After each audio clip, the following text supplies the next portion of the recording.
Welcome to the Visiting Hours. With your fellow traveler, I, Greg O. Hello, and good evening. Short stream tonight. Got things going a little late because the needs of the day piled up just a little higher than I hoped. But we're here. Let's go ahead and get the word out. Oh. Interesting.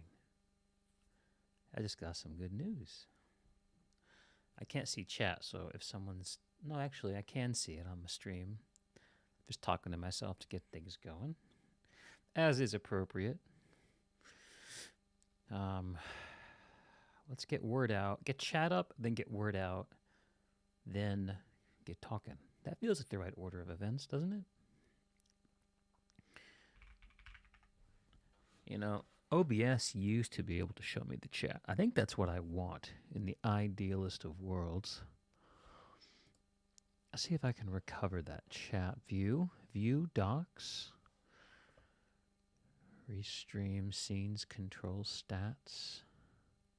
Vertical scenes, vertical sources, restream vertical.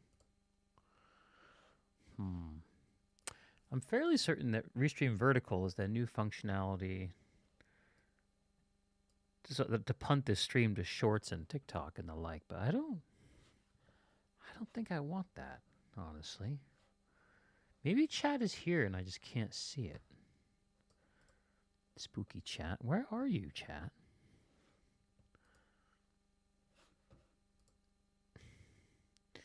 Custom browser docs, full height docs, reset docs, custom browser docs. I might have to just rebuild that.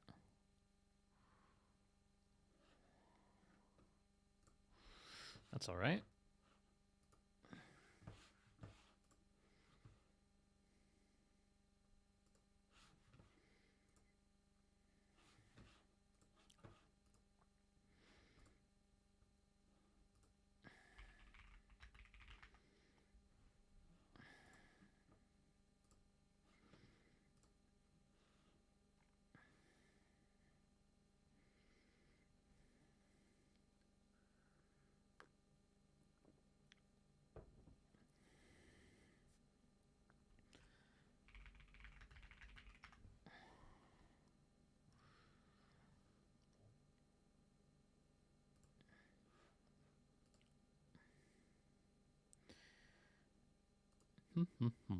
How do I see my stream chat? How do I do it? Chat, okay.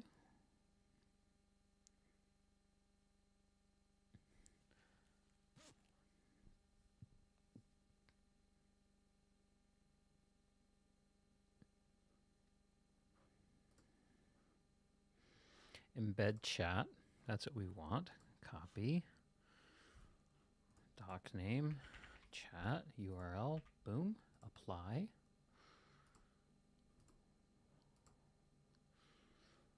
And we have it. Ooh, it's brutal on my eyeballs.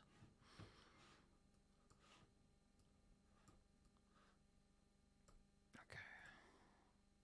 I think we can change that. How do I copy current address, inspect, mute? Can I give it a different background color? Launch chat, customize chat, that's what we want. Everyone loves this stuff, right? Just total technical BS. Just lovely, isn't it? Embed chat for events, embed chat, copy.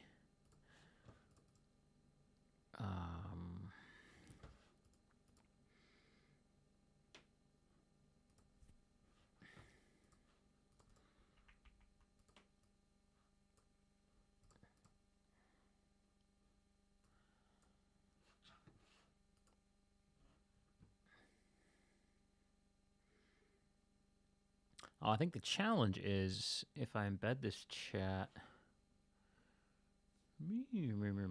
So I think I have the same chat embedded in on the stream overlay, and if I put that upon this as well, then,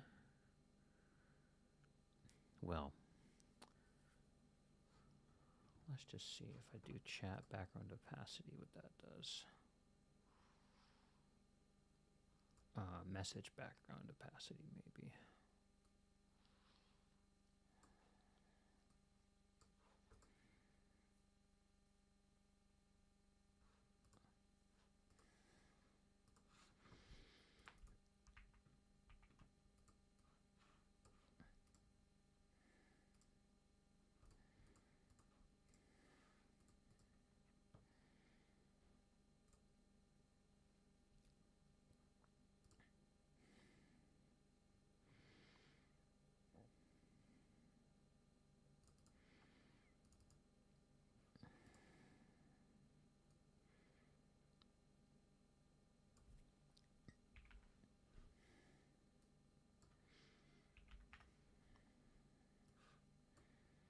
Okay.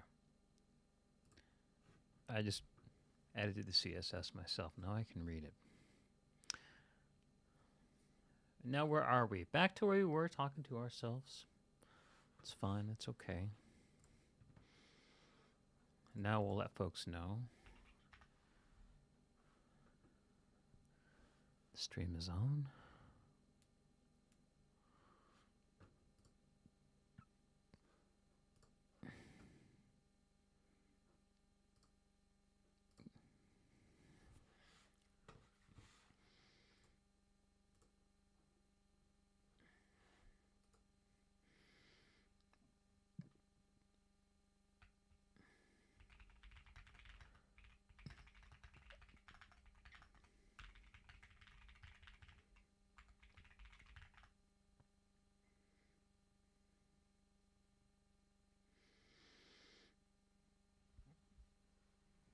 All right, I think we need a little bit of background music. I think that's something that we're missing. Style up the classic. A little bit of Elder Scrolls Oblivion.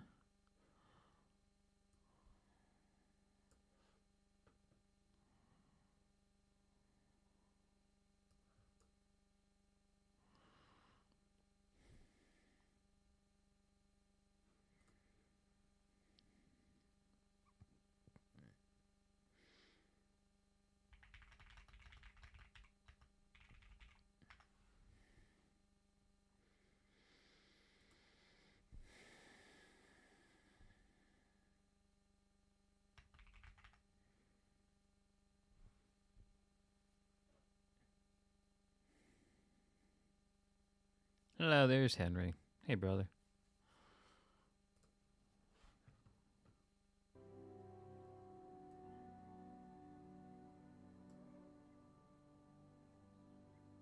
And there's a little quiet music. How goes it?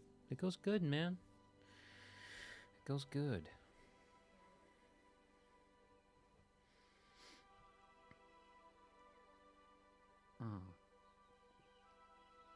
It's been quite a week, although I think that's been true of almost every single week I've turned the stream on. I feel like I'm in a bit of an acceleration period. Although I wonder, I just got a strange tickling and a feeling that maybe this period is starting to transition into the next. I got a few leading indicators of change. Few leading indicators. How about you, Henry? How was your week, brother?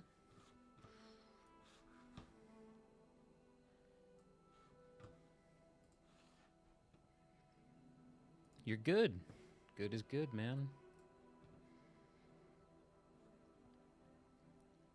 Not very eventful. I'm sorry to hear that. Or that could be a good thing. Depending on how we choose to see it.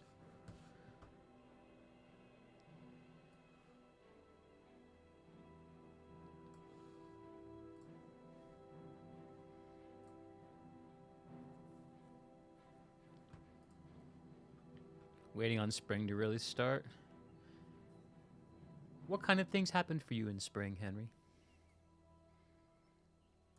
I'm curious. I have my own spring inklings as well, but I'd love to hear from you. Weather becomes tolerable. What's the weather like in Helsinki? I mean, I think when we looked at it before, what we found out is that it was what I found is it's super Seattle, right? Just completely oppressive drizzle all year, all the time, right? More outside activity. Outside is good. Outside is so good. Outside is like undefeated. Totally undefeated. Not that drizzly? Okay. Maybe I'm misremembering that conversation. Well, let's see. Last week we were celebrating the release of. Okay, sorry, I was pivoting topics in my mind, talking about weather. Well, the weather has finally turned beautiful in Seattle. It's the great secret of this land has opened itself once again for the season, for the year. People don't know how idyllic the weather is here during these handful of months. People don't know.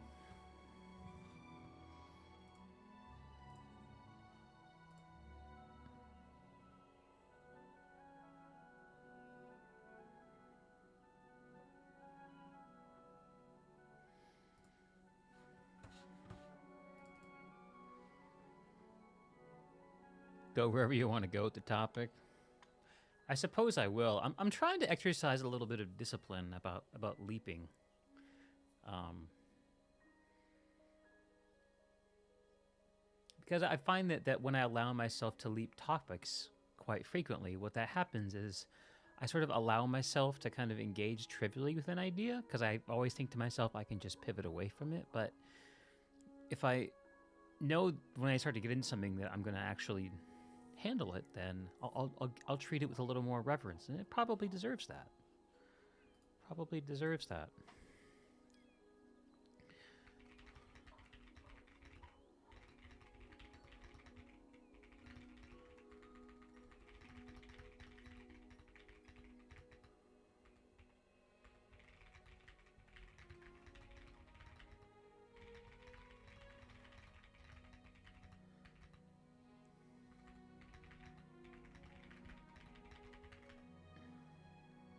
We can move on from weather, but weather's beautiful. Okay, let's talk about the beautiful weather here for one more minute, then we'll move on. Because you're right, weather talk is it's universal, but a bit of a banality, isn't it? I've been watching a lot of NHL. Are you a big hockey fan, Henry? I'm going to show you some pictures of the beautiful weather. I'm just going to go through my photo scroll and make sure that I'm not showing anything I shouldn't if I do that.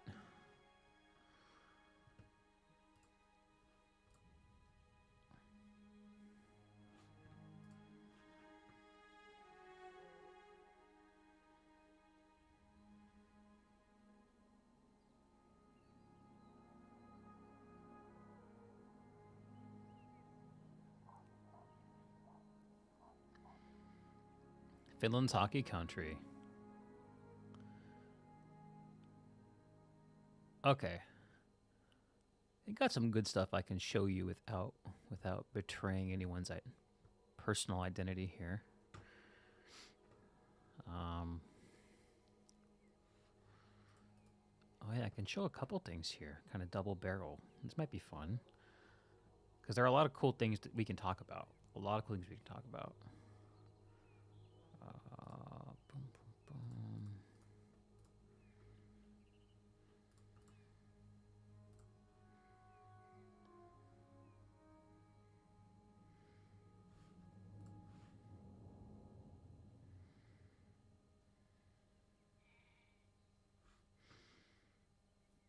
All right, let's hit this button. Wrong button. There's the button. Okay. Oh, yeah, okay. So this goes to about here. So I can make this a little smaller, right?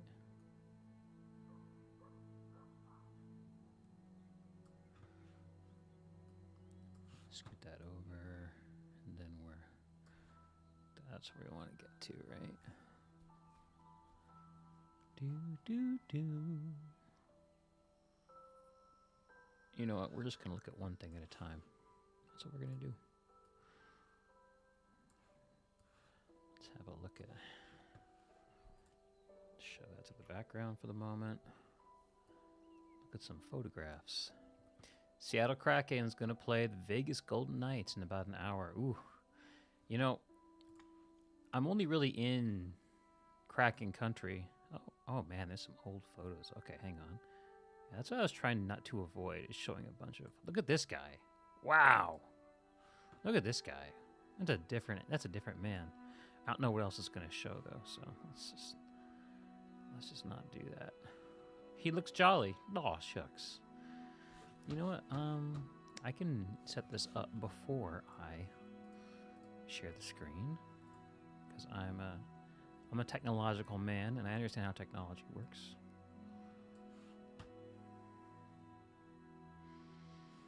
Trying not to betray the name or face of my beloved, because she has not consented to such a thing. It'd be unfair to presume that. Okay. It's going to have to suffice. So, behold the beautiful weather. This is some photos I took today. I've been getting fascinated with the way that things look close up. It's not particularly.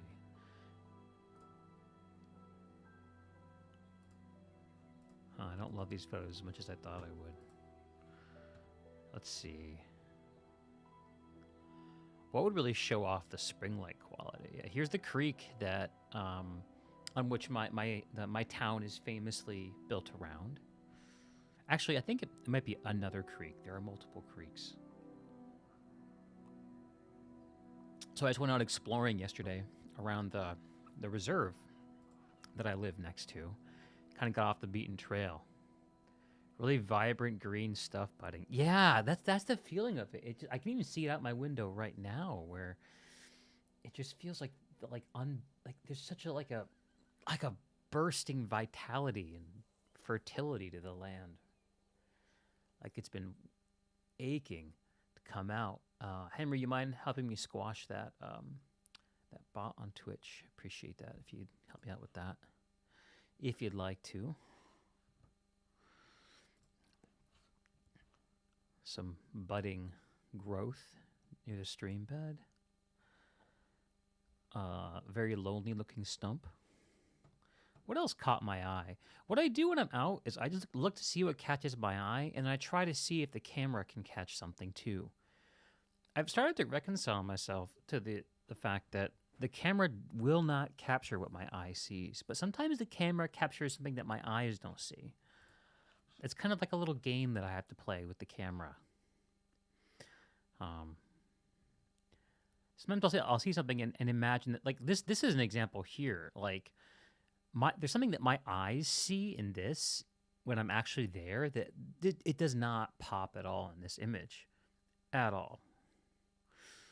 It's the trees here are all stupendously high. And you're walking down this corridor, this paved nature corridor, through all these high trees with the creek running to the side. And off the right, the land goes up, and it's a steep path up into the neighborhood. And you have this sense of just verticality, and it's not at all captured in the photograph. This is at the Afterglow the other night, my singing buddies. This is my friend Gary, photogenic Gary, singing by LED light. Gary's a good chap. I think the lighting here is going to be a little more flattering and interesting. Oh, yeah, look at that. Oh, wrong direction. Yeah, that's what I'm talking about. This is spring in the Pacific Northwest.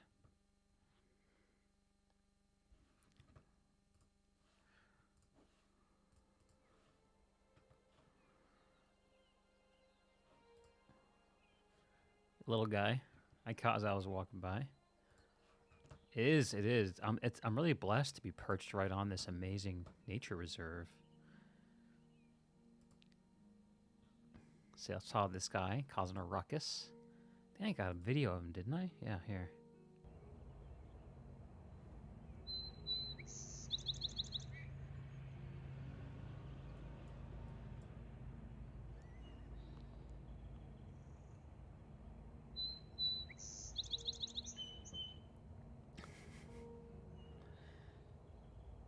Isn't that amazing?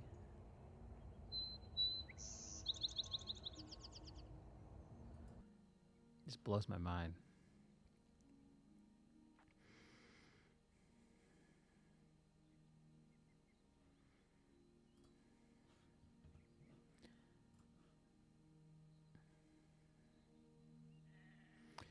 Here's this cool duck at the duck pond near the end of the trail.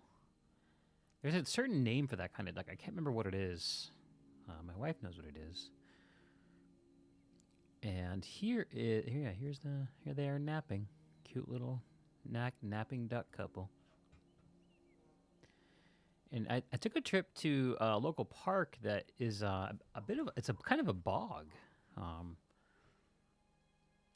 I saw an eagle flying high overhead. I tried to get it. So here's the eagle. A couple of bald eagles flying over.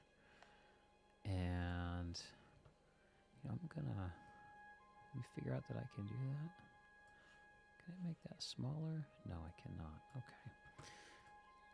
Yeah, here's the eagles. Yeah, baby, freedom. Freedom flying high. Check that out. Isn't that incredible? Look at that wingspan. It's unbelievable.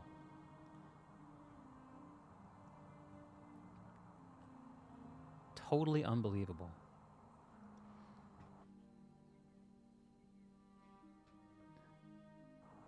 Encoding overload. Oh boy. For a second there, I was rendering like, I don't know, something just happened there. The eagle overloaded my encoder.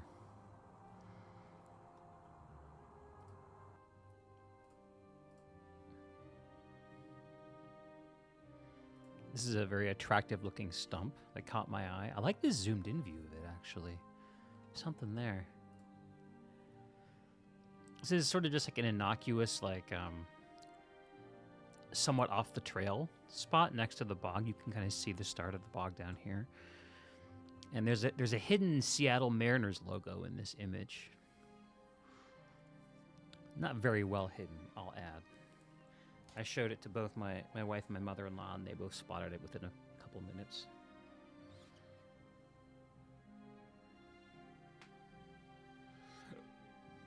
Excuse me.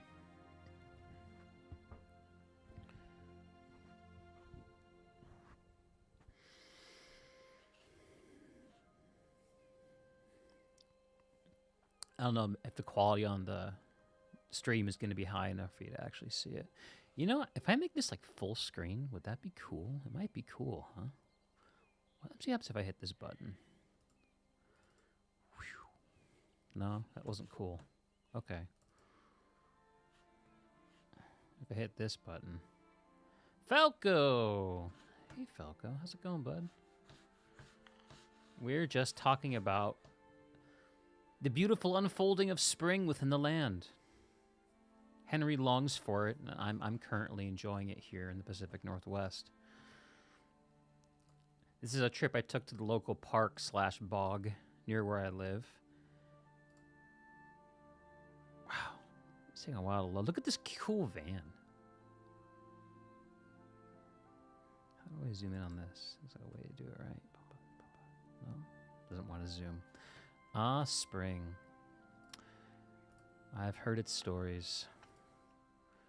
This guy was making a ruckus in the bog. Here, let's have a listen to this guy.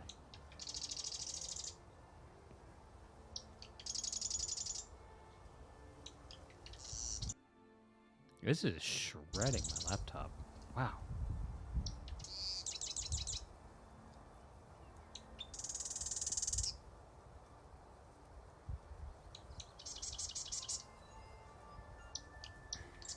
The time of the year when your immune system lets you know it's strong. Yeah, baby. Here's to the human immune system. Thank you. Help me remember I'm alive. So this is oh, is it a Pacific Wren? Is that what this guy is? But now that the weather's getting nice, I have no excuse not to get out and explore. So I've been trying to get out on my feet. It's also just good for my everything. It's good for my head. It's good for my heart. It's good for my behind.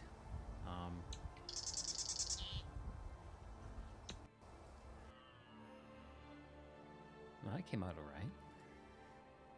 Oh yeah, the cool thing about the bog is that it the only way to traverse it is through a big floating causeway that literally like floats on top of the flooded land. Some of it is the land underneath is firm enough to you can rest on it, but a lot of it is just floating, and so you're constantly got to have your sea legs on you when you're there. This is looking down over the side. You can't really see it, but it's only the water's only like a couple feet deep here.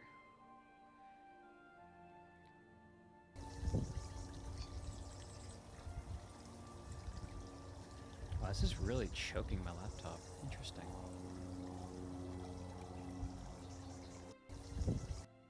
And of course, this all is much more like profound and interesting when you're actually out in it, experiencing it. But I do try to capture some of it.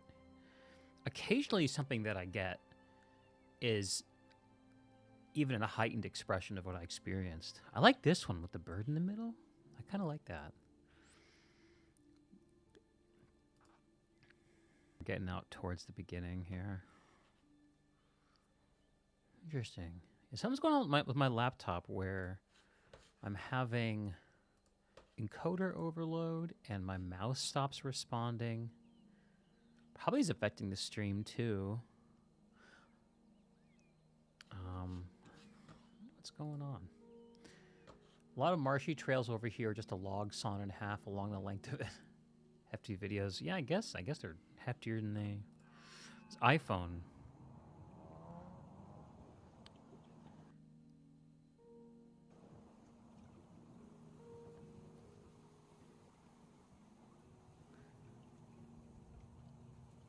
I like that. Yeah, you kind of get the vibe of it because you see the wind going through the grass. Yeah, I like that.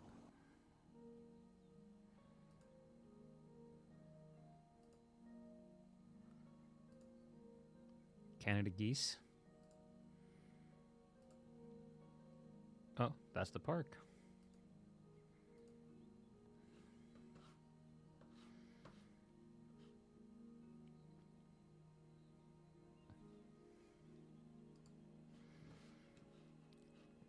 Yeah, I guess it's just the videos.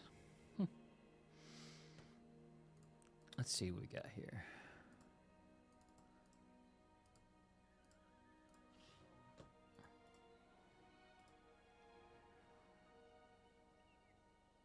Oh yeah, yeah, yeah. That's very similar.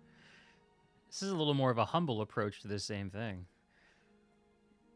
But yeah, that's the idea. Are the boards joined together at all? They gotta be, right? Very budget. Budget build.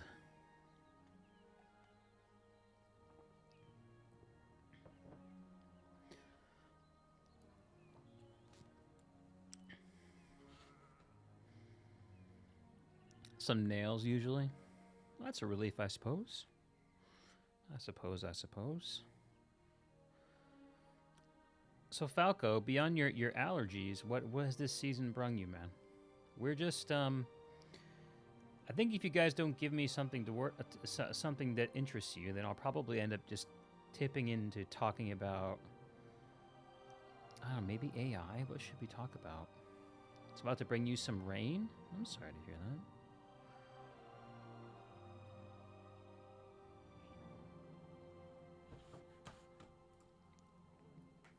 My faithful AI agent, who I gave the name Vesper to, has been finding me jobs. And actually, I'm 2 stages deep interviewing with 2 different companies that were both surfaced to me by my AI agent. It's wild, man. Totally wild. Wild world are we living in?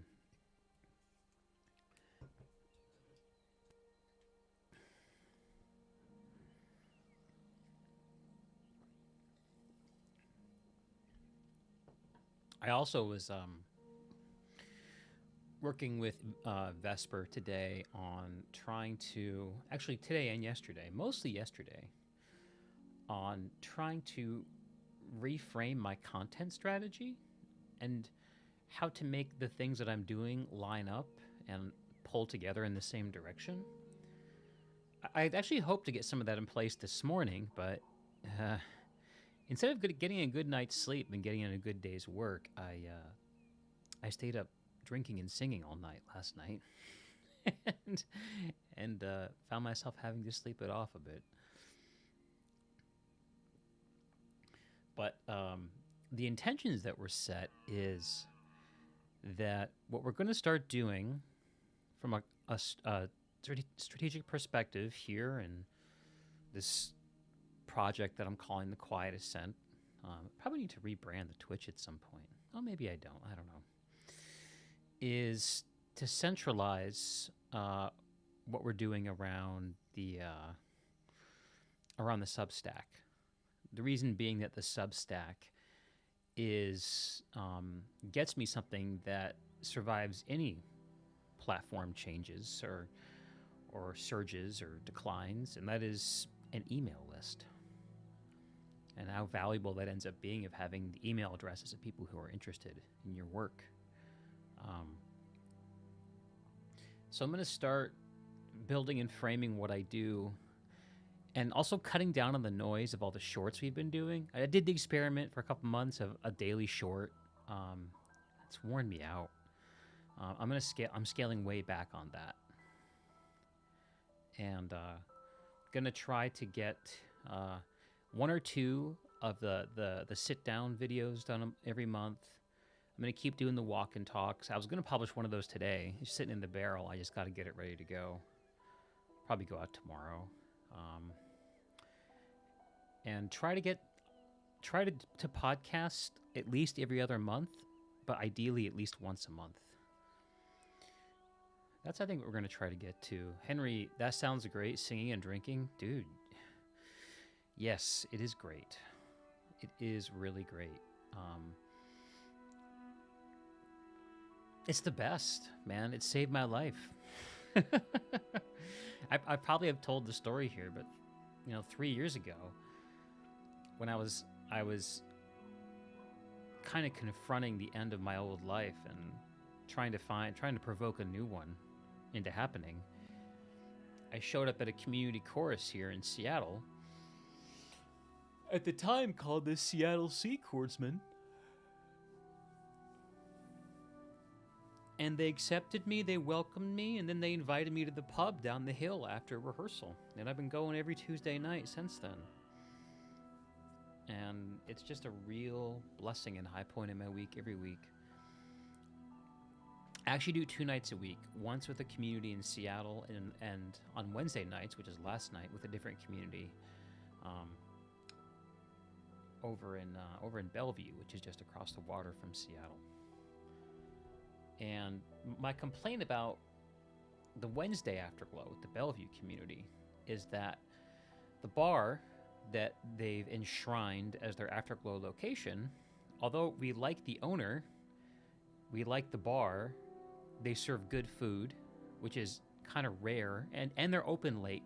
So they're open past midnight on Wednesdays, which is kind of rare in that area.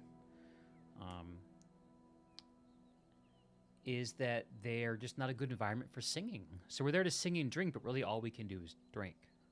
And if we want to sing, we have to step outside the pub, which ends up kind of signaling the end of the night most nights. Whereas on Tuesday nights with the Seattle group, they found a little bit more of a friendly setup where we can sing more inside the bar. We had an incredible, ideal setup last year, but the old Irish pub that we would go to closed down. Very sad. Very sad indeed.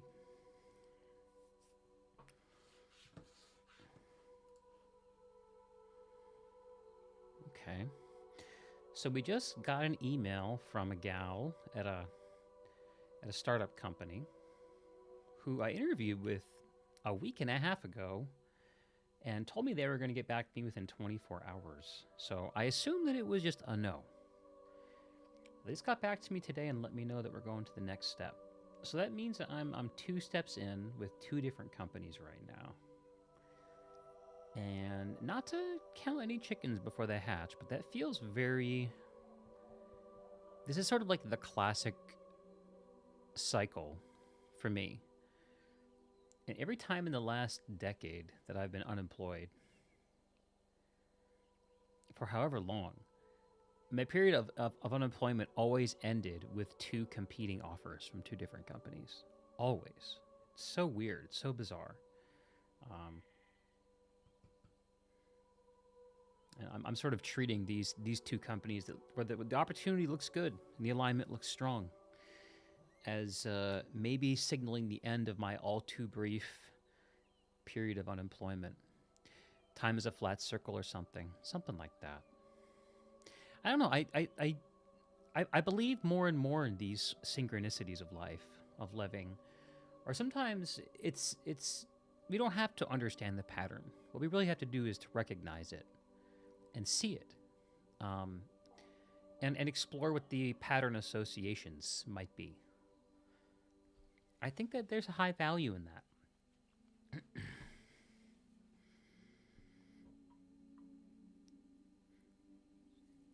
So much of experiencing and loving nature is just relaxing into patterns that, instead of holding them in your head, they kind of hold you within them. And I feel like this kind of dual competing offer paradigm that I keep stumbling back into is one of those. Feels like there's some shape under the surface that we only see parts of that makes sense with our limited ability to perceive and think. Yeah, the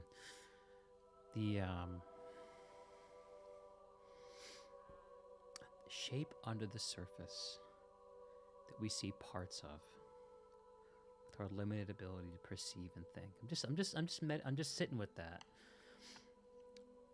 language for a second before I reflect on it.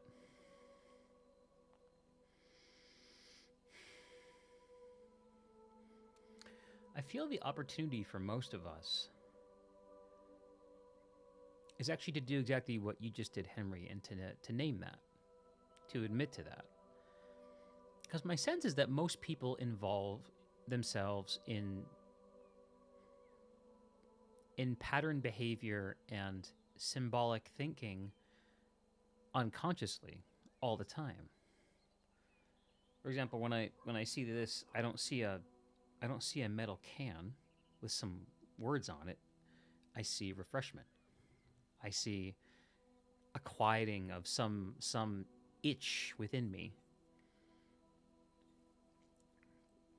I see a little bit of life and vitality from the caffeine and from the carbonation. And that's the way we interact with the world generally. Because it's too complicated otherwise. We have to condense things down to their symbols. This thing I'm sitting at right here is a bunch of wood and plastic, and if I tried to understand it by mapping it out joist by joist or molecule by molecule, it would be totally overwhelming. But instead I say it's a desk, and oh, okay, I know what a desk is. We all stream sponsored by Coke. I would be a great spokesperson for Diet Coke. Because I had Diet Coke with me every day of my 350-pound weight loss. And you can too. How's that? How's that work for an ad? You get the dopamine hit by looking at the can? I think I do, Kai. I think I do. It's a really deep pattern. Going all the way back to childhood. If you can do something well, don't do it for free. You're saying I'm giving it away, Falco? Fair enough. Well, I haven't sold my likeness to the Coca-Cola company yet, but there's always another day. Don't do it, Jared Fogle? I don't know. Like, yeah, there's definitely bits of Jared Fogle that I would not want to be associated with, but being a spokesperson does have its sort of tragedy to it, even if it doesn't all go to pot like it did for Fogel. But I mean, if I'm successful in doing what I'm doing here, and if I find somebody to be paid for what I'm good at, which I think I'm good at this. I think I'm good at sitting down and conversing and interacting both with the real and that which is difficult to name and perhaps realer than real. Then my name's going to get more out there. I'm going to have to be more conscious of the contact surface between people and my name, my image. Do I think he gets Subway for life delivered to him in prison? I'm sure not, but I'd be delighted by the story of that. Deal's a deal. That's right. News at 11. Jared Fogle sues Subway. I was given Subway for life, and they stopped delivering the day that I went afoul. Actually, there's probably in his contract there are provisions for this kind of thing to protect them, you know? I would think. I don't know. Fogel's was back from the 90s, right? Maybe Subway wasn't canny and savvy enough to put in those kinds of provisions. You know, like the New York Mets are still paying Bobby Bonilla like $2 million a year, even though he hasn't played for them in like 25 years or something. Something crazy like that.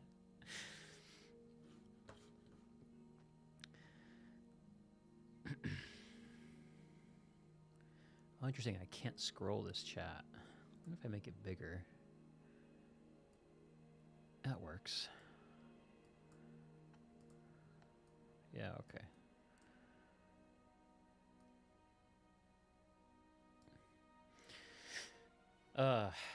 So Kai, you're the only one on the stream right now who hasn't weighed in on the weather. It's springtime here in the northern hemisphere. So I guess in the upside down that means that it's fall weather for you, right? You must be tucking into the end of your summer. Or at least somehow when I say that, I feel that it can't be true, although my mind is telling me it must.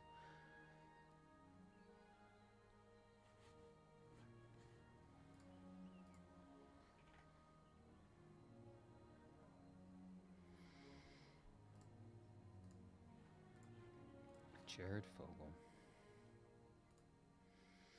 We call it autumn. You don't call it fall? Okay, fine.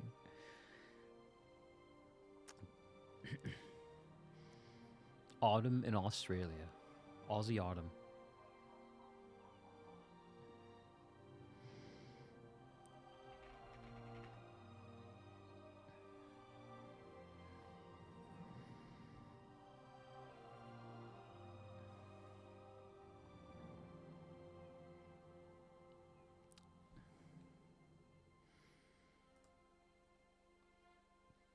Can't fall if you're already down under. Henry, I'll slurp a smoke. BRB, couple minutes. Slurp a smoke? That's a turn of phrase. It's new to me. I guess I'm talking about cigarettes. Must be. Smoke break. Oh man, I miss smoke breaks. I never smoked myself, but in college I had this fistful of friends who were just hopeless smokers, like beatnik cynic types. And I'll be like, oh, I gotta go smoke. Duh. And they go round each other up and grumble and shamble out into the cold night. There's something beautiful about it, though. Kai, it's been wet and windy in your city this week. Enjoying the change. Did I sing together like I was in West Side Story? Hell yeah. Well, okay. This is jogging a memory. We did sing in something called so the two singing expressions of that group of friends, my college buddies in a rural town in South Carolina, um, was rolling down the back road, the country roads to the cafe that we go to every single Sunday night. Shout out to Lou and Perry's Cafe. Sweet tea and deep grease. And go there, and it was It was unique at that time. This is mid 2000s. Yeah, 2005 to 7 were the years that I was there, or 4 to 7, I think. And that you could smoke in the cafe, so that's why they went. In the car, we'd all load up, roll down the windows, and just like blast Foreigner or Iron Maiden or whatever the hell, and sing it at the top of our lungs. Steppenwolf. The other singing expression of that group would have been the towel choir, where guys would all just go around in nothing but a towel or a bathrobe in the case of yours truly, because there was a bit more of me to cover. And we'd all post up in front of the ladies' dorms. One of the guys would get a guitar, and we just start singing at their lobby door. And eventually, a few of the gals would always open up the door and listen, either with joy or with politeness, some combination of the two. Some good memories singing in the towel choir. 90s teen film vibes, absolutely. Yeah, that kind of stuff was good for me. It was very good for me. I don't know if there are any towel choirs still rocking and rolling in our connected world.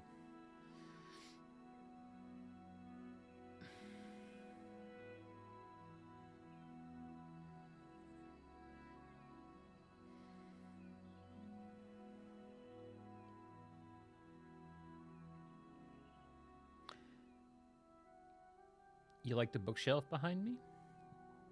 Yeah, I thought that was a classy ad.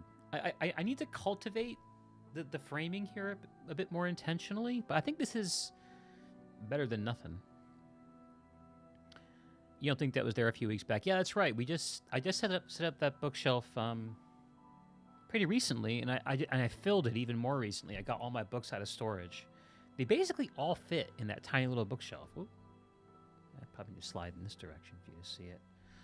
Hard to see, but the middle shelf is mostly stuff I'm actively working on in some way. So all the books that I read last year, like Book of the Long Sun and a bunch of others, are on that shelf.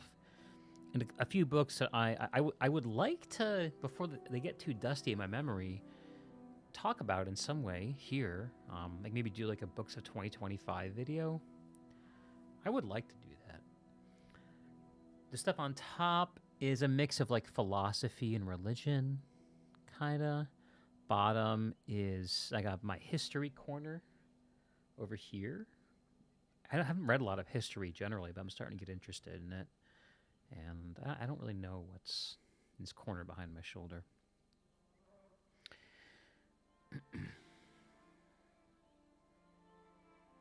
Should we do a random book?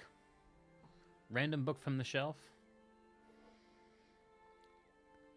All right, I need two numbers from y'all.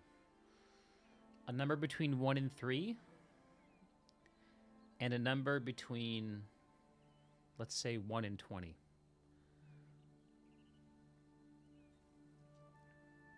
Let's pick a random book and have a look.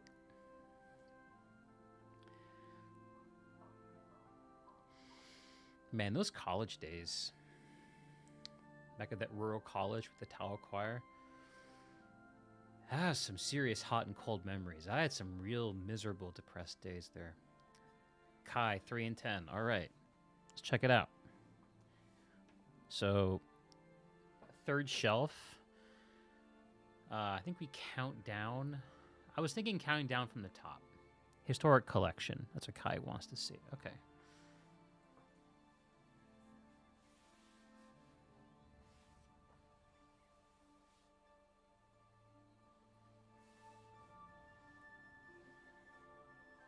Alright, so I'm taking 3. I don't know if y'all can hear this at all. I think you can hear it a little bit. 3 is third shelf. Let me get off my butt. So 3 is third shelf. 1, 2, 3. 10 books is 10 books in. I was thinking right to left. 1, 2, 3, 4, 5, 6, 7, 8, 9, 10. So 9 and 10 are both this beautiful.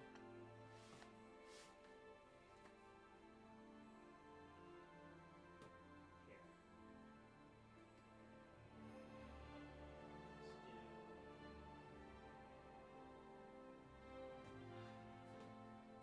Let's do a little show and tell.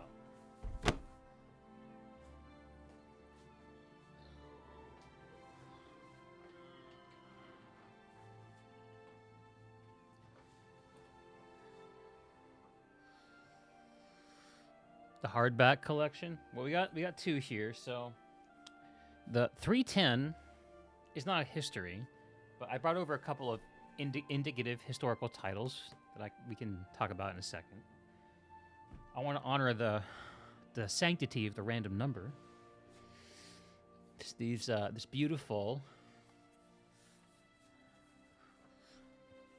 edition of Gene Wolfe's Book of the New Sun. This is what do you call this thing? There's a word for it. It'll come to me. It's a certain kind of poisonous flower. This was a Christmas gift from my mother-in-law, who, after I told her about these books, actually read them. And I think maybe even liked them more than I did, even though I love them. So here we go. Shadow and Claw. This is the Shadow of the Torturer and Claw of the Conciliator, the first 2 books in Gene Wolfe's Book of the New Sun, all about Severian, the journeyman from the Guild of Torturers, who grew up inside of a tower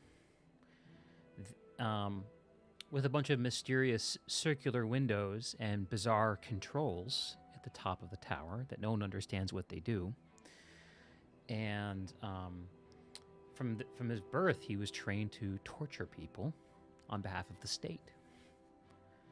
Folio Society editions. Yeah. Folio Society. You know what that is, sounds like. I did not know when I received this gift. Yeah, they're just gorgeous. Can you guys? No, you can't see that. Hang on. I'm wanting to put this over here. Let's do it like this. Yay. Looks a little better. I love the red text. Why don't more books have red or colored text in them? You've got a few. Your grandpa has a bigger collection. I love the illustrations. I wish more books had more illustrations and diagrams in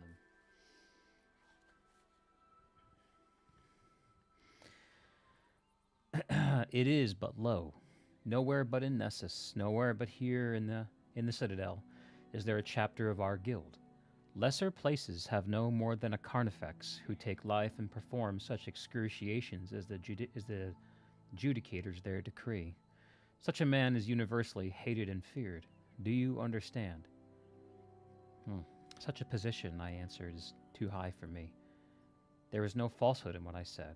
I despised myself at that moment, far more than I did the guild. Since then, I have recalled those words often, though they were but my own, and they have been a comfort to me in many troubles. There is a town called Thrax, the city of windowless rooms, Meister Palemon continued. The Archon there, his name is Abdisus, has written the House Absolute. A marshal there has transmitted the letter to the Castellan. You guys hear the phone ringing? That's a loan solicitation. I hate these phone calls so much.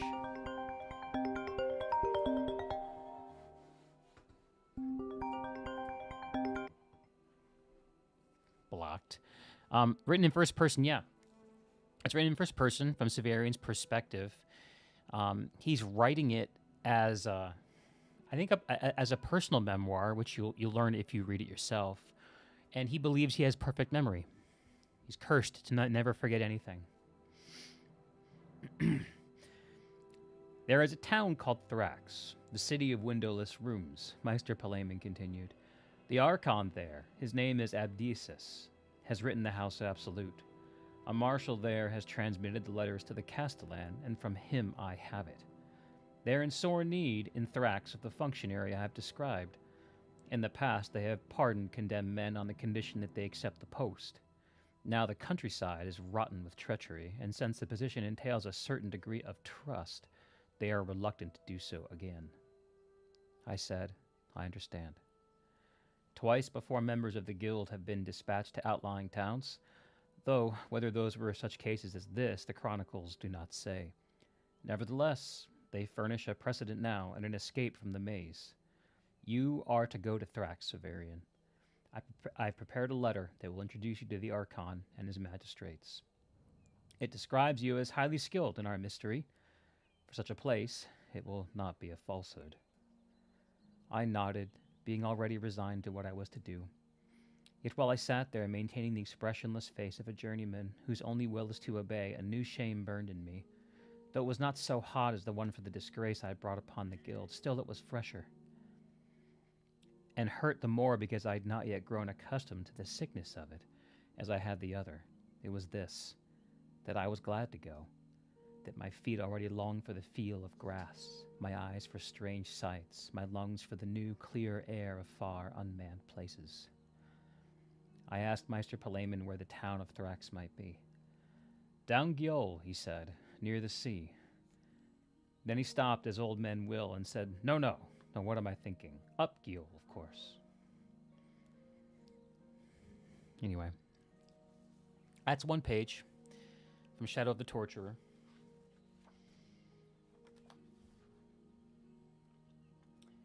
I would say that this book, this series of books, is sort of like foundational right now for my... How would I describe it? The worldview expressed in these books is foundational for the cognitive model that I currently inhabit in my life. It's kind of hard to explain. You have to kind of experience it, I think.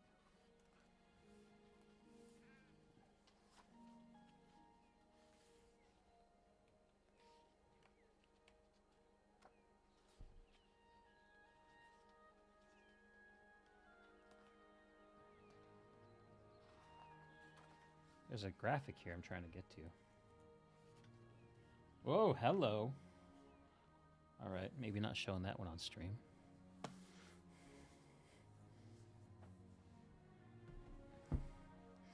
How do I feel about first versus third person? Does it change your connection to the protagonist or immersion in the world? I think as long as it's... I think that honor can be done to either format. As the years go by, I'm enjoying first person more and more because I like the subjectivity of it. I like the sense that of walking a path with somebody, whereas the third person, it oftentimes feels like I'm analyzing or judging the path of whoever's walking. But I think third person can still be done very well and tastefully. Let me think. So I'm currently reading, and here's my study Bible. I'm working through the Book of Job on.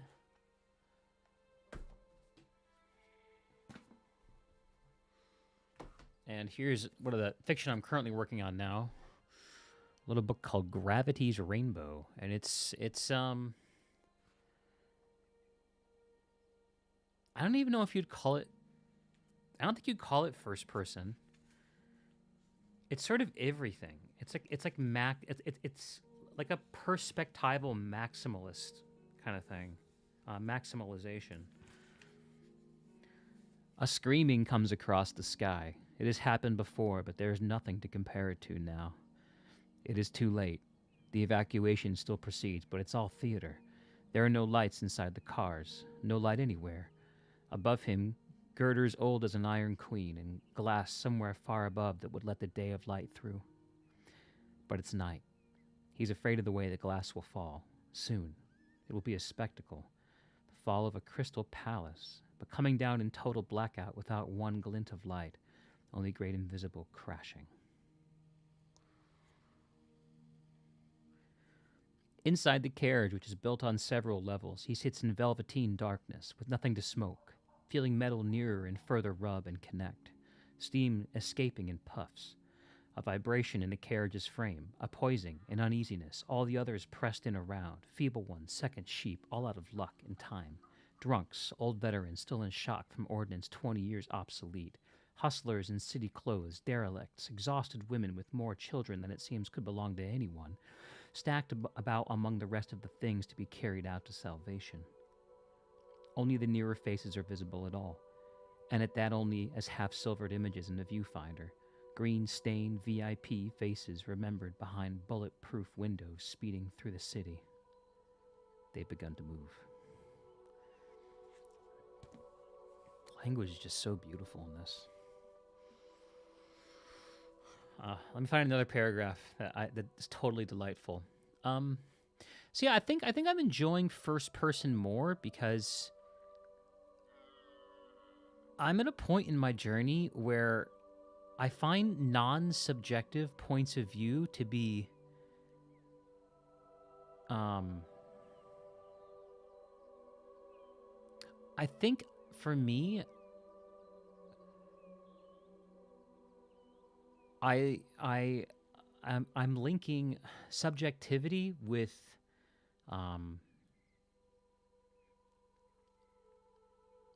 like reality. I have a sense that objectivity is sort of a creation of the mind, and that what's really real is what can only be experienced by one. And to the extent we can share that, well, that's a beautiful thing. It's kind of the conceit of quiet ascent, actually. It's the idea that there's something invisible about really growing, something invisible about it.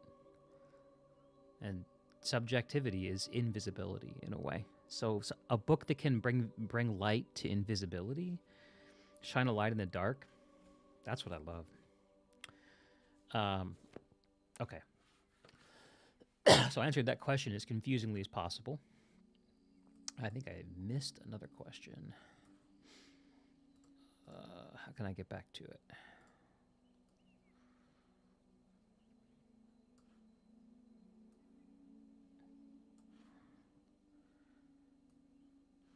I've literally got to make the window bigger to scroll up.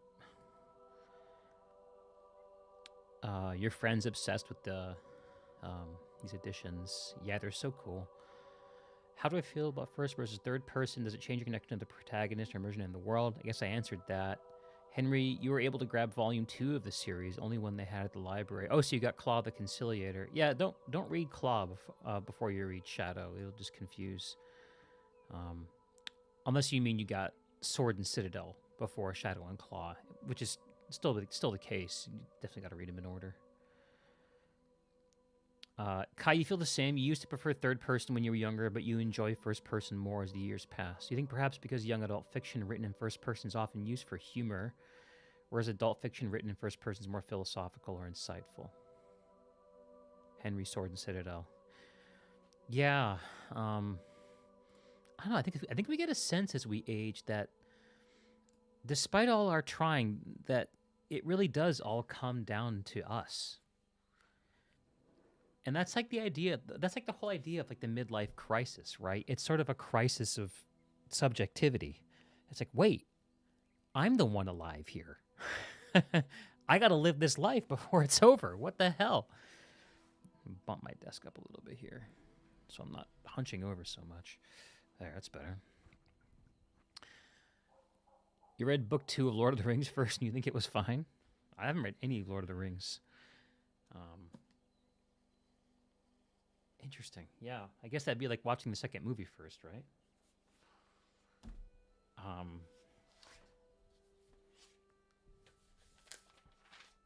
That's cool. That's cool. Now, I love these. They're beautiful. But for me, reading is synthesis, and synthesis requires writing. So I generally mark up everything that I read. So I have working copies of these books, as well as these beautiful display copies, I guess. Really beautiful stuff and incredible gift. Oh, look at the black pages. Wow, why is it black on top? It's so interesting. It's like soot or ashes. Huh. I didn't notice that detail before.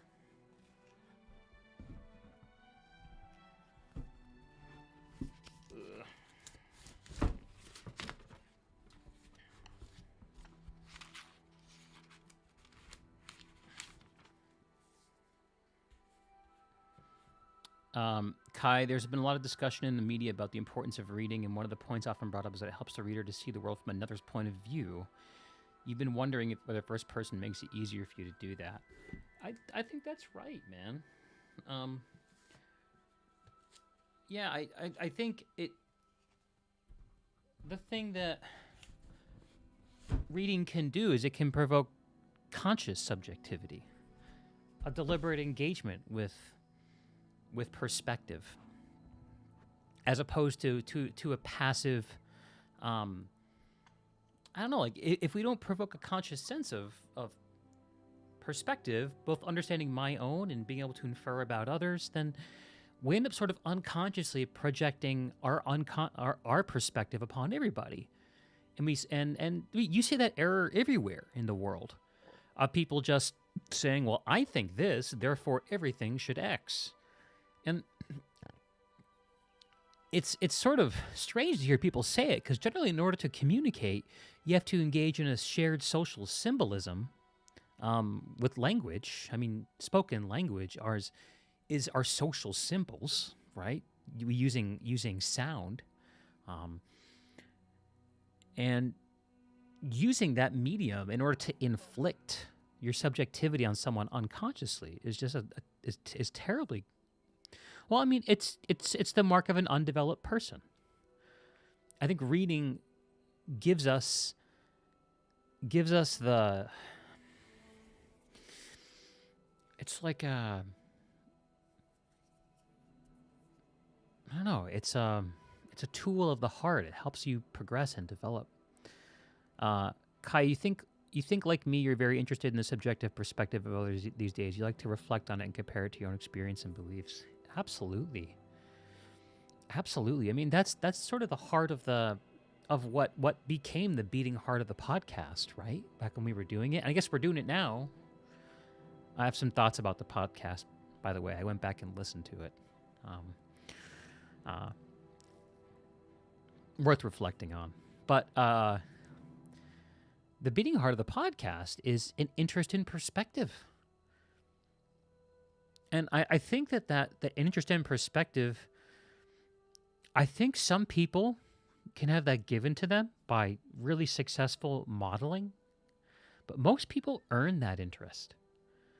They go through the world and get hurt, and they find the value and truth and beauty in seeing life through others, and really embracing and loving the social creatures that we are.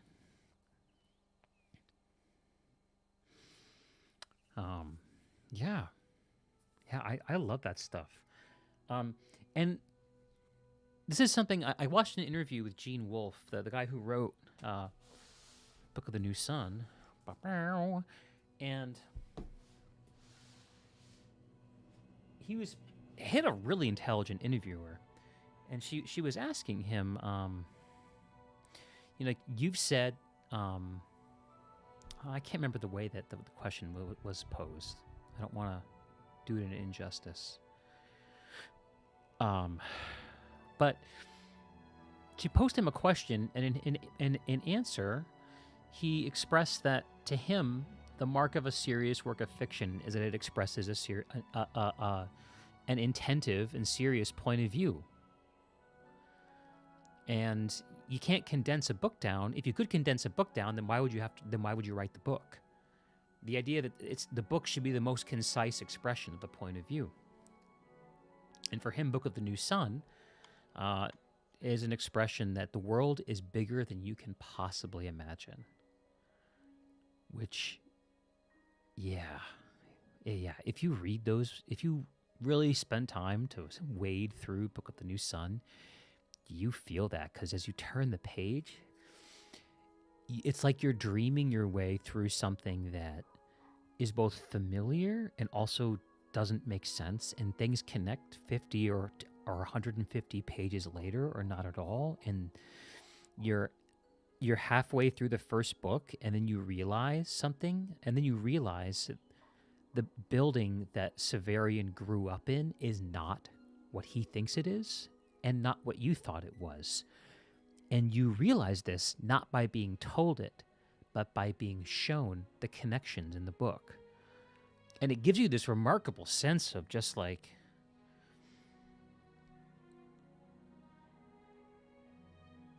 oof,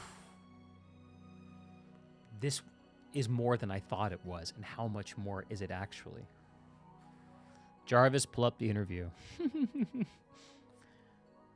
The Gene Wolfe interview. The Rel interview was good. Some funny friction in it. Yeah. I like the legacy conversation.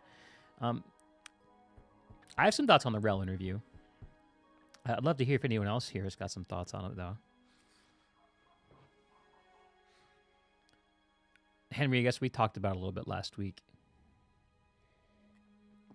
Last week when we were talking, I said I'm going to go back and listen to it because I need to. Now I have great AI tools that I don't have to listen back through podcasts in order to do the production work like I used to. But I realize there's a risk in not actually really participating in the audience of my own work. So I put myself in the audience.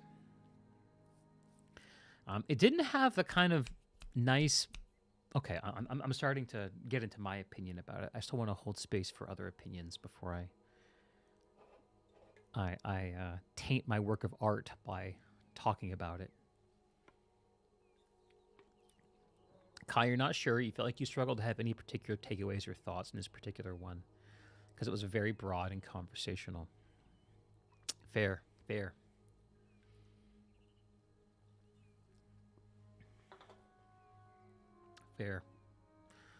Falco, you still around? I wonder if you had a chance to give a poke at the Rel interview, if you are.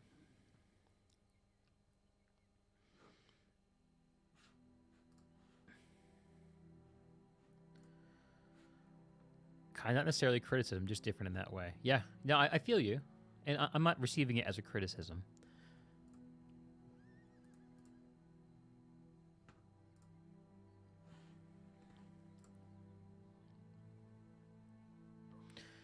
You're around. You had the stream off to the side. I kind of figured you were side viewing. That's cool, man. I was just curious, and I wasn't not trying to call you out. If you had a chance to listen to the Rel interview, and if you had an impression of it, and if you haven't, it's fine. It's there for you. Kai, you like Rel's guests because he likes to ask questions himself. You enjoy it when guests do that. Me too, brother. It's a relief. Which Rel interview? Oh, Falco, I guess you don't know. So I'm bringing the podcast back.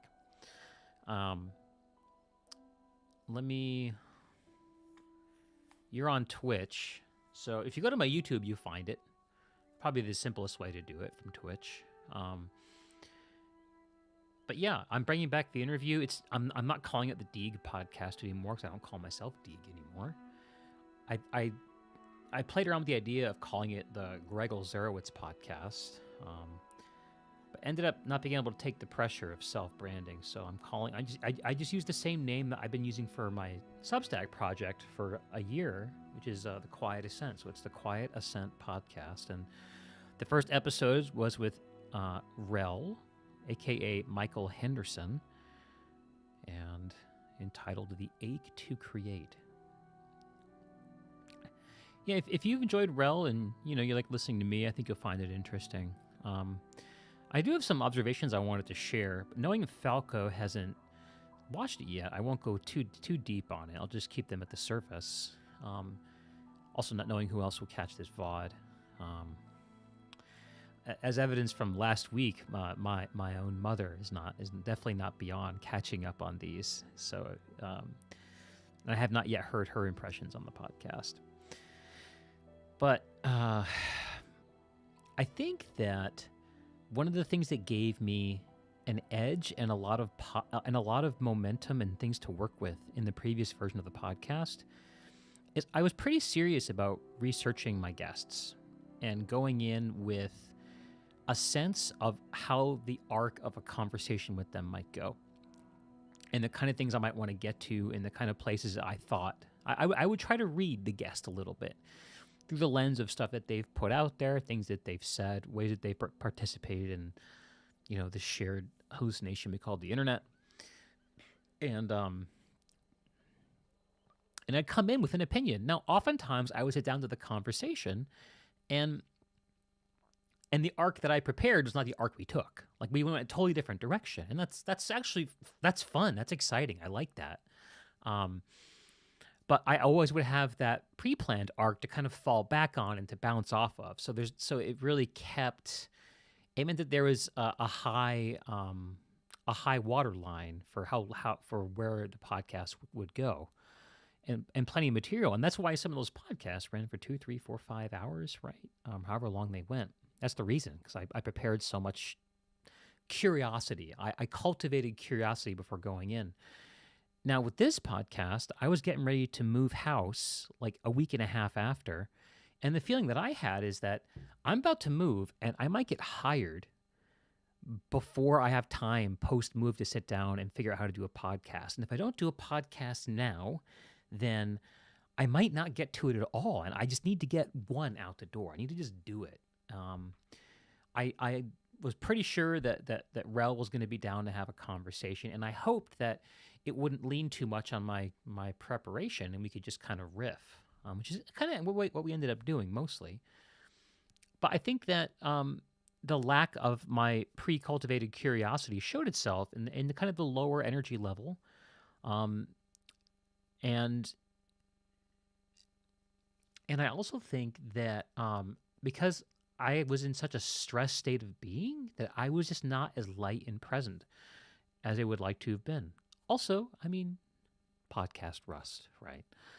First one in 2 years. So, I mean, there's definitely got to be some getting back into it.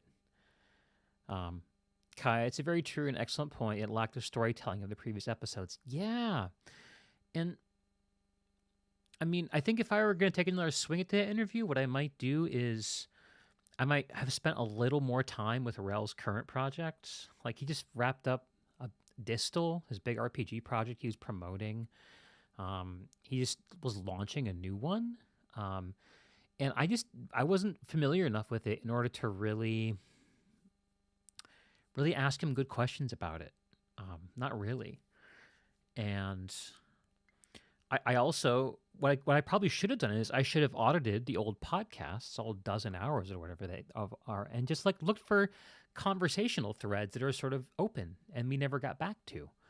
And the thing is, with AI tech being where it is, I have an AI agent. I can just throw the podcast URLs at my agent and say, hey, can you give me a synthesis of all the conversational threads from this dozen-hour podcasts and spit me out like the top 5 or 10 unfinished threads that were surfaced and use that.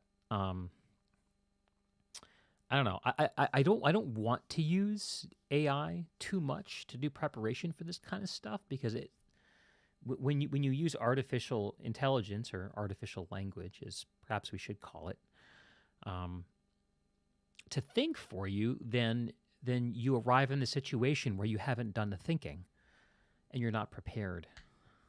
But I needed to do a little more ahead of time. And I remember a previous podcast, one of the things I figured out is that I needed to really clear my day and give myself a good day before I sat down to talk to someone to make sure I was in good mood. I was just not in the best mood when I sat down to work with him. Artificial communication is what Carefree Wanderer calls it. Yes, yes. Hans Moeller, I think his name is. Yeah, and I definitely was name dropping the exact quote, and that's. I actually downloaded that gal's book. So the gal he quoted about artificial communication. Let me show you guys something kind of cool here. Let's get the Oblivion music rocking again. Man, it's almost 7, and I haven't heard from my wife. I wonder if she's like lost at Costco or something.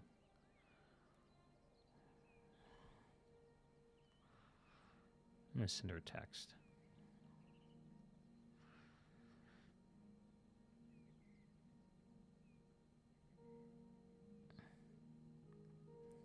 Send her a little love nudge. Oh, the cool thing I wanted to show.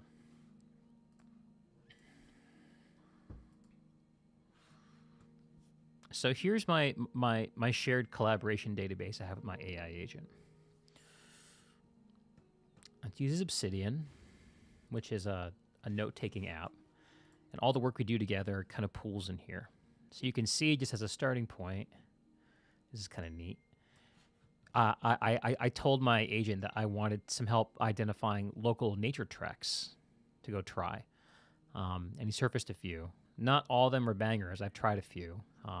I haven't gotten to a lot of the ones I'm excited to, but he even made like a map for me. Look at this. This is what my agent made. He made me a map, an animated map. So sweet. So sweet. That's a distraction. It's kind of a showy thing. But what I wanted to show is one of the domains of examination I have with my agent is what we call anagogy, which is it's a Greek term that means highest in spiritual interpretation of text. And you can see here that there's a bunch of different examinations we do. What I basically have done is I've fed him my entire bookshelf. I literally took a picture of this bookshelf back here and said, hey, look at my bookshelf, figure out all the books in it, and create a database of authors I've read and stuff I'm interested in. So he has that. He has my wish list from thrift books. He has my Goodreads history, knows what I've read. And we use that as a starting point for collaboration and thinking. And then sometimes I'll watch something like this Carefree Wanderer video. I think I have that here. Yeah, here it is. AI, Gods, and Selves, the incredibly effective illusions. And what I'll ask him to do is to actually go get the transcript of the video, which we have here. And you can tell that Hans scripts his content because it was very easy for Vesper, my agent, to transcribe this into very clean-looking paragraphs. Usually it's not so tight. So I have that. And what I asked him to do is to kind of help me bounce around a few of the ideas in it. AI, God Solves the Incredibly Effective Illusions. The Rise of AI. This is, I could channel his voice. The rise of AI makes people worry. It causes moral concern. We fear a loss of agency, a kind of existential humiliation. On the one hand, we treat AI as if it were an intelligent agent who understands and guides us. When talking to an LLM like ChatGPT or DeepSeek, it feels like we're talking to someone. But on the other hand, we know this someone isn't like us. That's quite uncanny. Probably not the best Moeller interpretation. Imitation, rather. So I have the transcript here, and from this I said, okay, let's talk about this and help me unpack some of the ideas. Close enough. Thank you, Henry. And do I have... Yeah.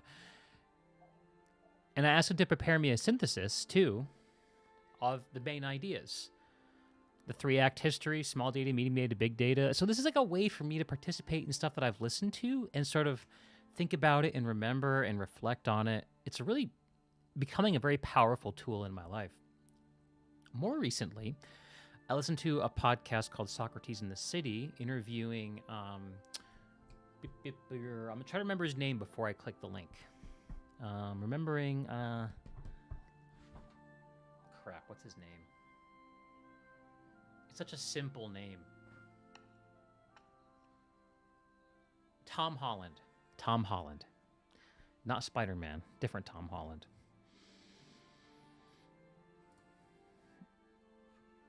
The Rise and Reach of Rome. So he got the full transcript here.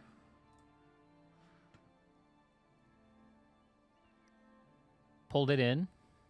Has got the synthesis, the bullet points. And I said, okay, from this, there's a couple things that they talked about in this podcast that I want to understand more about. One of them is Tom Holland's comments about how we owe a huge cultural heritage to Persia for really injecting into culture and society the notion of linear time, and that prior to Persian writings and the expansion of its culture into more of the world, time mostly had more of a circular interpretation, kind of calling back to what you said earlier, Henry, about time being a flat circle. And also, one of the things that Persians did is they started casting their stories in terms of lights versus darkness, good versus bad, and kind of casting an angle of luminosity on conflict and narrative, which up till then, if you look at like Greek storytelling and myth, like there's not, if you read, it's in the bookshelf, not at hand, but if you were to read the Iliad, Homer, there's nothing in there that says which side is the good guy and which side is the bad guy. There's Hector and there's Achilles, and they're both complex characters and all the cast that revolves around them, right? But it's not till Persian storytelling that really gives us this sense of forces of light versus the forces of dark. And Tom Holland said that we owe that to them. And I was like, I never heard this before. Like, what is the deal with that? The other thing that he surfaced, I didn't really understand before, is the origin of the idea of the separation of the sacred and the secular. We talk about the separation of church and state, and it's something that we sort of value culturally. He said that essentially there was a revolution in Europe in the 11th century that essentially was a successful revolution to the point where it's been completely forgotten by history, because the result of the revolution has completely inculcated itself into our global culture. And it is the notion of separation of church and state, of secular and sacred, the idea that there is two different realms. And before that judgment was made in the 11th century as a result of a conflict between King, I think it was Henry IV and Pope Gregory VII. Where there's this incredible scene where essentially what they're both trying to do is they're trying to name the Archbishop of Milan, and there's a conflict. They both want different guys. They each name their own guys, and their guys name their own underlings, and you have this sort of bishop, anti-bishop, like competing, like. And eventually, what happens is the Pope says, "Screw that," and he excommunicates the king, which is a big freaking deal. The king's nobles then come and say, "Hey, man, like, you got to get this excommunication overturned within a year, or else we're out of here. Like, we're abandoning you." So the king is like, "Oh crap! I got to get this fixed right now." He makes a winter crossing of the Swiss Alps to go to Rome to see the Pope, and gets on his knees in front of the Pope as a king. An incredible moment on his knees in the snow, at the foot of the Alps. And then I'm still learning about exactly how it comes to be, but that is part of a series of events that leads to, I think it's called the Concordat of, it's called the what is it? I should just look at the Papal Revolution here, the brief that I asked Vesper to prepare for me. It's called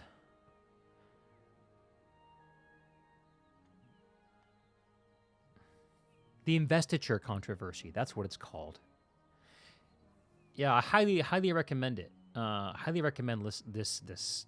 Tom Holland's amazing. I need to read his stuff. He wrote a book called Dominion, which is about the effect that Christianity has had on the West. It's on my reading list, my want to reads. The most striking thing Holland surfaces, this is Vesper synthesizing. The idea that you can separate sacred and secular was not philosophically derived. It was politically forced, then normalized over centuries until it felt natural. That means the separation is more fragile and more contingent than we tend to assume. Contingent, that's a word that Mulder likes to use, right? And it means anyone who collapses the two, the theocrats and totalitarians alike, is in very old argument, not a new deviation. Concordat of Worms. The emperor invests bishops with the scepter. Archbishop invests with ring and staff. So what it does is it establishes a difference between temporal authority and spiritual authority, and invades those rights to different categories of organizations. One of the claims Holland also made in this was saying that our notion of rights, of human rights, is downstream of this happening, where essentially the idea of humans having rights is not like been around forever, and that the idea of the church having the right to invest bishops with the scepter, I got that reversed. With ring and staff, and then kings with the scepter, temporal authority. The idea that they have different rights is like a new idea at that time. Anyway, I'm kind of rambling, but my mind was blown, and I essentially was out walking, right? I was out walking, and I was just pulled out my phone. I started talking to my AI. I have a voice connection. I said, hey, could you have a look at this video and pull it down for me and tell me what you think? Is this... Actually, yeah, he pulled down the full audio of it. I didn't ask him to do that. He just did it. That's funny. I wonder if I can find some of our voice communication. Stuff is all saved. Where does he put it? I think he puts it under artifacts.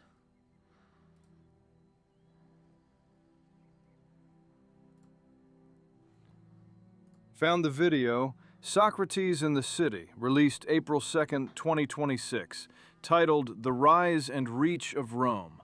Mary Harrington hosts historian Tom Holland for a 74-minute sweep across Pax Romana, Hadrian's gated empire, and why Americans keep seeing themselves in Rome's mirror. They range from Athens and Jerusalem to Persia, Christianity, and the idea that every empire needs a story about good and evil. Links in the follow-up note if you want to cue it now. This guy's voice just makes me smile. Me too, man. Me too. It makes me so happy. Follow-up. What's this? Transcript and synopsis are... Oh, I asked him to do a little tweaking. Less interesting.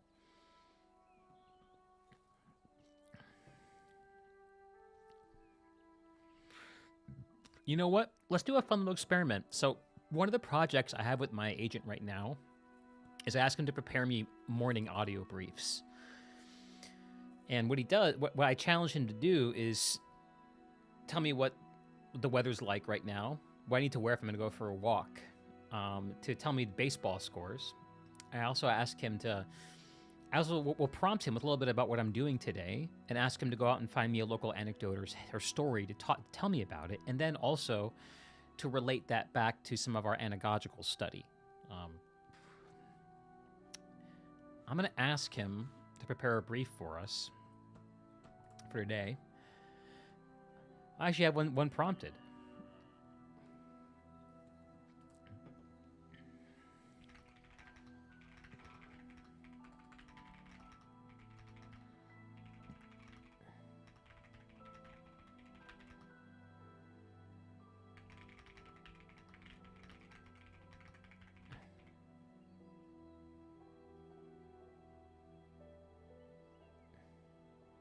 Okay, boom. I just shot a prompt for a brief his way. Yes, that's the voice of Nick Offerman.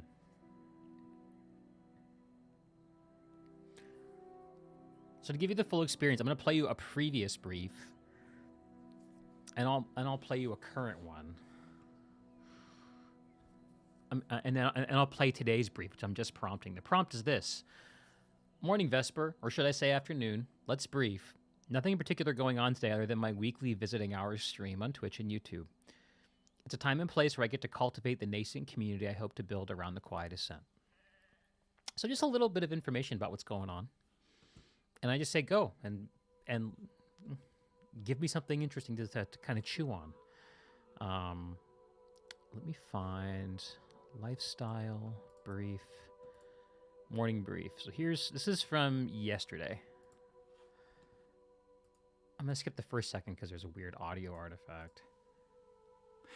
It is 45 degrees. Vesper, Wednesday, April 8th. Here's what you need to know. It is 45 degrees and sunny out there this morning, about the same temperature it was in the Bronx last night when the Yankees found themselves down 3-1 against Oakland in the 8th inning. They had been 0 for 12 with runners on base. Cam Schlittler shoved for 5 innings, ate the hate, and left with a deficit. Then Ahmed Rosario stepped up and hit a 3-run homer into left field. Yankees win 5-3. Go Yanks.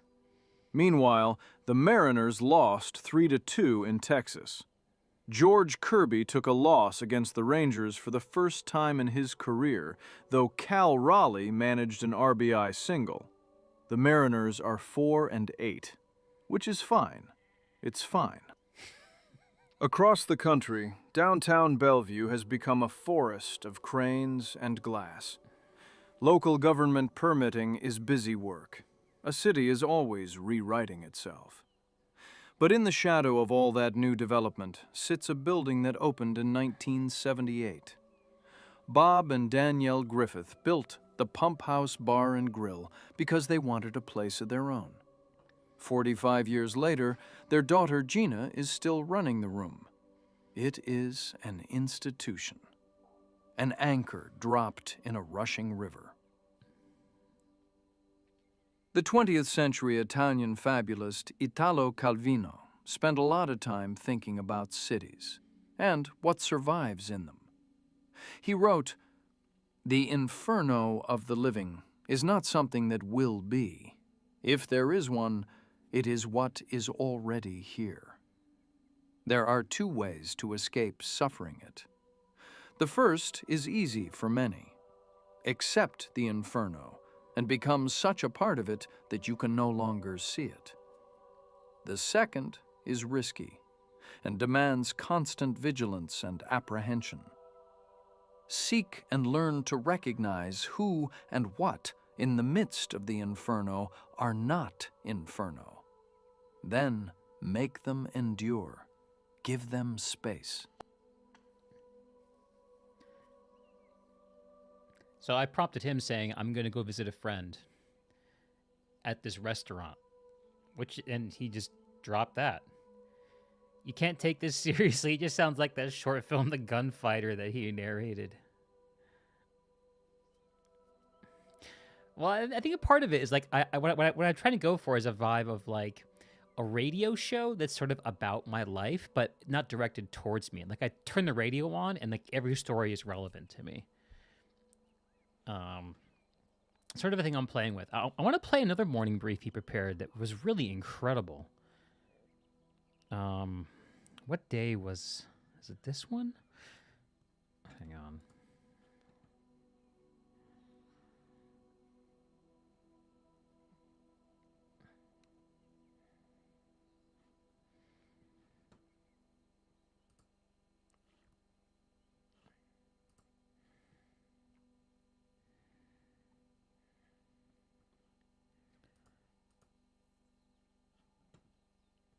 We changed the way we organized this a few days ago, so the files might not all be in the same place.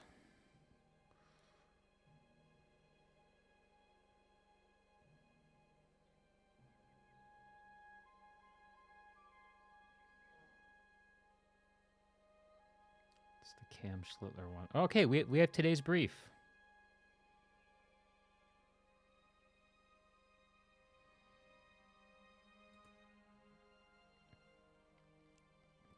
I haven't listened to it yet. Do you guys want to hear it? I wanted to play this really beautiful note that he shared about a local trail. Maybe I can find that later. Well, let's listen to today's. Let's listen to it live. Here we go. Vesper, Thursday, April 9th. Here's what you... It's a little quiet, isn't it? Let's turn it up. Vesper, Thursday, April 9th. Here's what you need to know. It's 60 degrees and sunny out there this afternoon. A good day to throw a baseball. Less good if you're David Bednar. Last night in the Bronx, the Yankees and the Athletics were tied at 2 going into the 9th. Bednar took the mound for New York. No! With 2 outs, he gave up a sacrifice fly to Brent Rooker, No! and Oakland walked away with a 3-2 win. Boo. Meanwhile, the Mariners were Boo, shut out Bednar. by Texas 3-0. Oh, the Their Mariners. 5th loss in a row. They are 4-9. In the early days of radio, before the commercial stations took over, the airwaves belonged to the amateurs. They were mostly landline telegraph operators who brought their old codes with them. When they wanted to see if anyone was out there, they'd send the letters CQ over the wire. It originally came from a French word meaning pay attention, but the operators decided it stood for something else. Seek you, CQ, seek you. They were just throwing a signal out into the dark, hoping to hear a crackle of static and a voice in return. A live stream on a Thursday afternoon is the exact same instinct. Visiting hours on the digital frontier, throwing a signal out into the dark. Seek you. It takes a certain kind of endurance to keep transmitting, and endurance requires structure. True, brother. In the 6th century, Benedict of Nursia went out into the Italian mountains to live as a hermit. He discovered pretty quickly that relying purely on individual willpower to live a disciplined life was exhausting Oh, tell me and about it. usually ended in failure. So he wrote a rule, a daily schedule, when to wake, when to eat, when to work. He didn't ask his monks to be superheroes of discipline.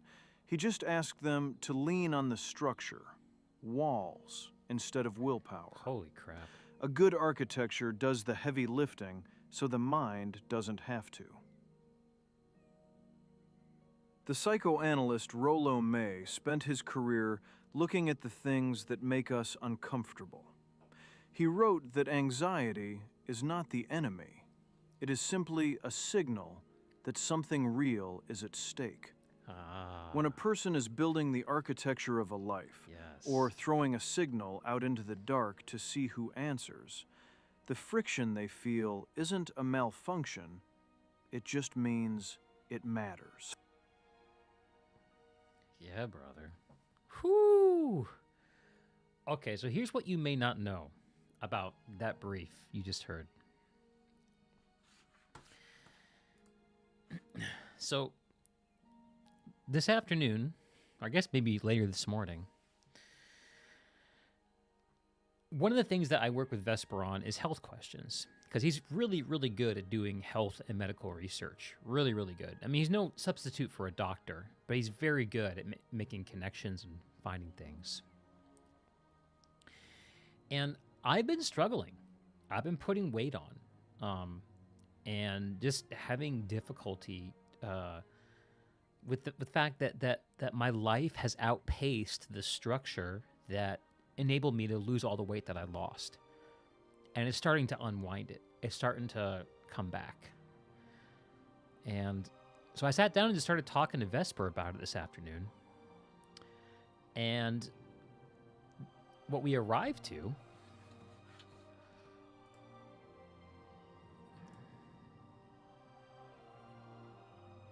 where is it? Is we created a new project called ascesis, which is a Greek term that means disciplined practice. And built a framework, essentially. Let's see, what did he say? I asked him to output like a synthesis of the work we did today, and here it is. I like asking for these syntheses because they I can go back and kind of review what we talked about. We named and built the Askesis project from scratch. Starting point, Greg's weight is slowly climbing. Architecture that produced 200 pounds lost no longer fits his life. Session moved from diagnosis, framework, decisions to live start. The old system worked not because of willpower, but because of pre-commitment. Every food decision was made in advance. The moment of eating required no live choice. The system never asked for willpower because it almost never in a position that required it. What changed? Greg is now living in a shared household with his wife and mother-in-law, an active barbershop social life that runs until midnight 2 to 3 nights a week, and a food environment he doesn't fully control. The old walls were too narrow for the life that has emerged. The project is about building better walls, not smaller ones. So that's a conversation we had. And you see the bit he snuck into that brief about building walls?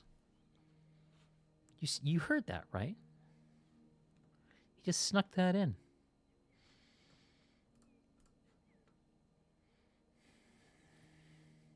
Endurance requires structure. This is from the brief he just read. In the 6th century, Benedict of Nursia went out into the Italian mountains to live as a hermit. He discovered pretty quickly that relying purely on an individual willpower to live a disciplined life was exhausting and usually ended in failure. So he wrote a rule: daily schedule, when to wake, eat, work. Didn't ask his monks to be superheroes of discipline. Just asked them to lean on the structure. Walls instead of willpower. A good architecture does the heavy lifting so the mind doesn't have to.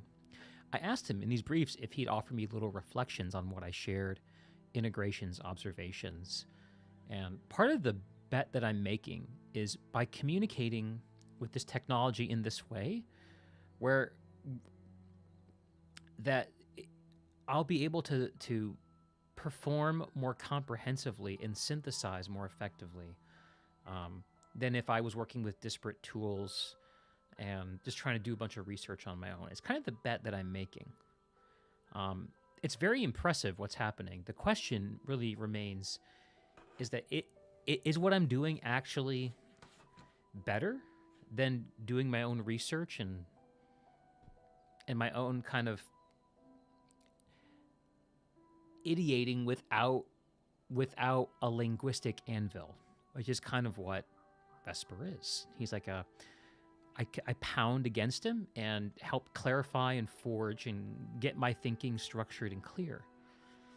Not by feeding him a bunch of problems and having him give me the ideas, but by giving him my thinking, my impressions, asking him to make connections and structures and reflect it back to me in a different kind of way. It's just like having a conversation with a friend about something where you have different perspectives, different subjectivities, and you arrive at something a little more real as a result of it. The limitation is, of course, that Vesper is not a person. Vesper is just a reflection of me. And so it's sort of a bet that I can develop by participating in an incredibly effective illusion of myself. And so far it's helping. That the sunset sun is just peeking in through the windows. That was kind of a fun digression, at least for me. I hope I haven't lost you guys too completely.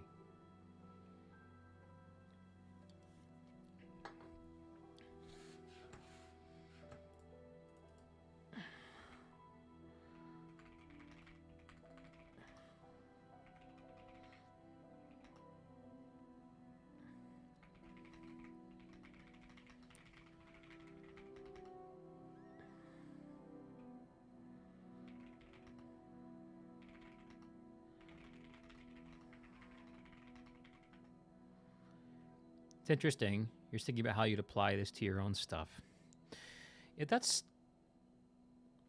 I'm realizing as I sit down to work with this technology, I think a lot of people are really focused on using AI and agentic AI in order to build things.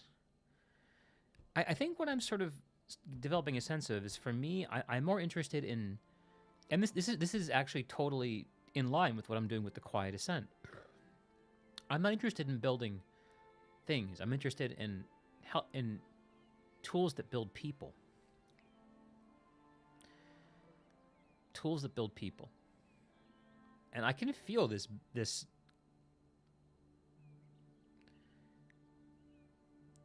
this cycle of building happening. And it's what I asked for the project to be without knowing exactly what I wanted.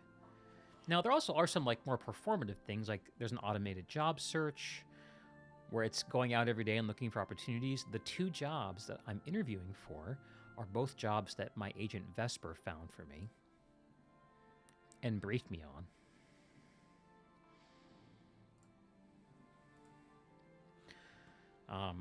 But people are using this to build apps, and I might have like an expression of that at some point, but I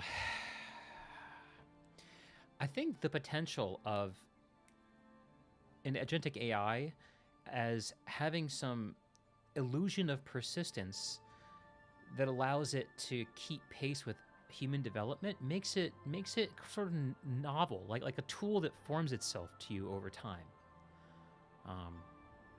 Like imagine like breaking in a baseball mitt, you know?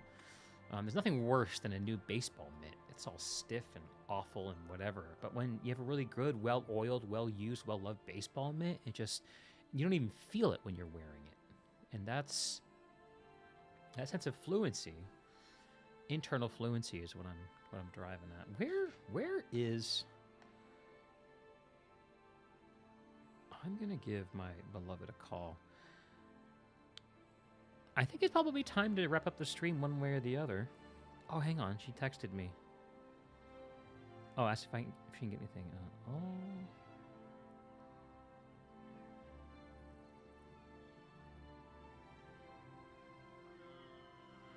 And she's going to be gassed when she gets home. It's been a long day.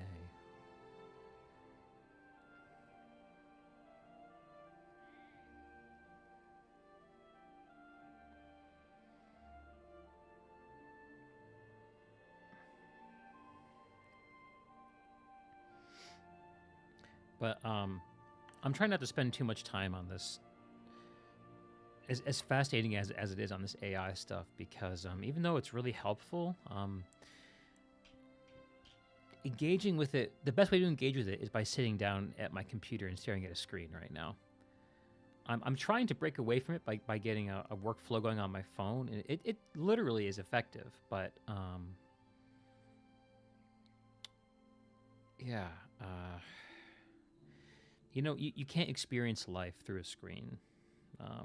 Not the way you can. Not the way that life calls us forth. And the more time I spend on a screen, I just feel like not like myself as much as I'd like to be.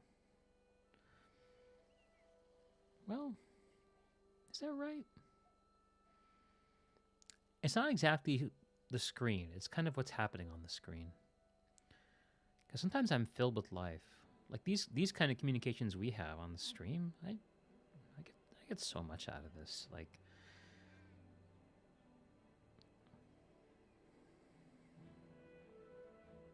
yeah. It's a beautiful thing. Well, I think I am going to go ahead and call it a stream. Started late, ended late. Fun conversation. And yeah, look in the next week or so for me to start to tighten up the way that I present and pitch my presence in my content. We're going to be making sure that everything we do funnels people to the Substack and try to make it compelling and interesting for them to subscribe, even for free. So we can start building community and eventually get back to something that, justifies the size of the YouTube channel as it is, and that. And I don't know. I think what I really love to happen is for the Discord to come back to life. But it's going to take some investment in community before that becomes really real. But that's a possibility I'm excited to play with. But my friends, it's Thursday. Friday and the weekend is upon us. I hope you have an excellent one.